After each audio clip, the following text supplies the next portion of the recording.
to the right, Ecclesiastes chapter 12, or 11 and 1. Ecclesiastes 11 and 1. Ecclesiastes 11 and 1. Cast thy bread upon the waters, thou shalt find it. Read it again.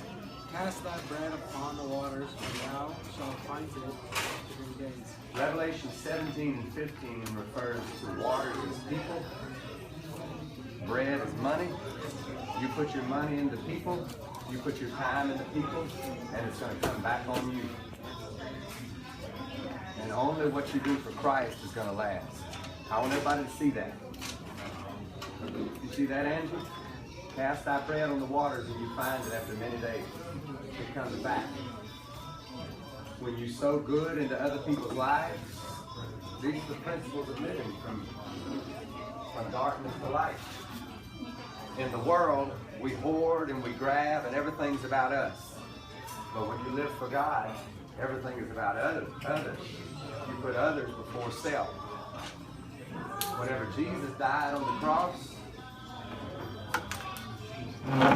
all he used was plural pronouns. He talked about others before he ever talked about himself. Okay? So it says, if you cast your bread on the water, you're going to find it after many days. Okay, I want us to go to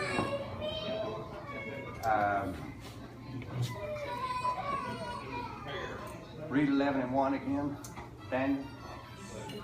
Cast thy bread upon the waters, and thou shalt find it after many days. After many days. Everybody go to Genesis chapter 50. Genesis chapter 50. Genesis 50. Genesis chapter 50. Keep going. And read verse number 20. 50 and 20. But as for you, ye thought you will get to what God meant it to bring to pass as it is day to save your life. Here's the point. We're talking about the law of harvest. God told Abraham, he said, Abraham, I will curse them that curse you and bless them that bless you. You cannot be cursed. And when people try to curse the people of God, it brings a curse on them and it only blesses us. Read that scripture aloud, Maria. 50 and 20. So here's Joseph. Everybody get the picture. Joseph was sold into slavery by his brothers. They were jealous of him. They hated him. He's sold into slavery. He's cast into a pit. He's lied on by his slave master's wife. He's thrown into prison. For 14 years, he comes out of prison, and he's made the prime minister of the land of Egypt. He's the second most powerful man in all the world. And when he comes out, it was through his wisdom and his dream that he preserved the entire world with enough food to keep them from starving to death during the famine. Say it again. 7 years. Leanness and fatness, or starvation and then feast or famine. Yeah, the lean cows, the skinny cows, and the fat cows. That's right. So, now his brothers come to Egypt looking for food. And he says to his brothers, he said, you meant evil towards me. You thought you were going to kill me by selling me into slavery and putting me in this pit, lying on me. But he said, you thought it was evil, but God meant it for good. You can't do anything against the people of God, only for them. If somebody would come in here and curse this business tonight, you cannot curse this. This is God's. It can only be blessed. God reverses the curse into a blessing. If somebody comes into the church and curses the preacher or curses my family, God reverses the curse into a blessing. So I tell, as Joseph tells his brothers, he said, you meant bad unto me, but God meant it for good. I didn't understand how this was going to be good, but all things work together for good. Everybody go to Romans 8. Everybody go to Romans chapter 8 and 28. Romans 8:28. And Jason, read. Listen to me. Romans 8:28. Here's your scripture. Romans 8:28. Everybody see that? Yep. Romans 8:28. That's good. It says all things work together for good. It didn't say all things were good. You hear that? You see that in the Spanish? But say different in Spanish. Read it. What does it mean in Spanish? Porque el Señor ejecutará su sentencia sobre la tierra en justicia y con prontitud. You read it? That's the Romans 8:28, right? Yeah. He say because God He will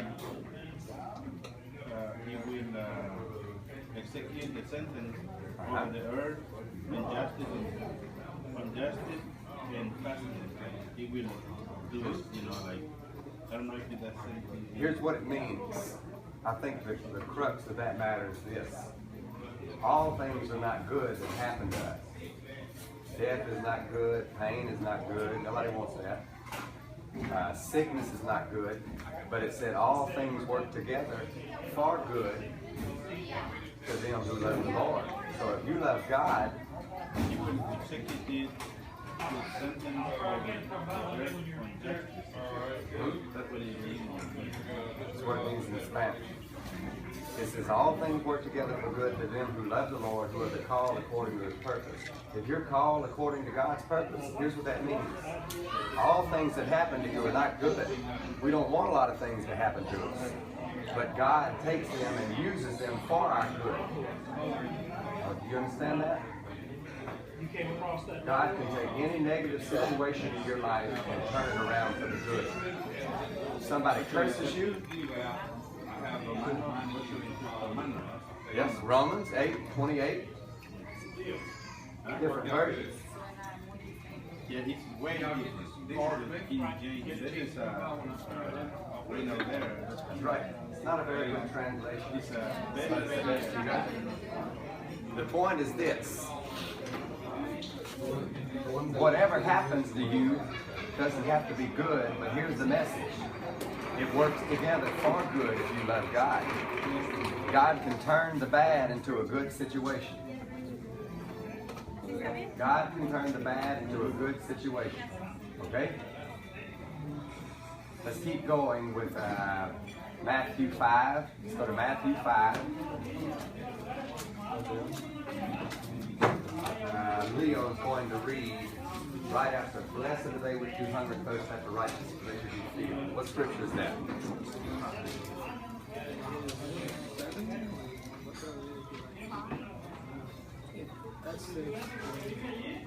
Verse number 7. Read, Leo. Blessed are the merciful, for they shall be obtained mercy. That's right. If you want mercy, you got to give out mercy. Read.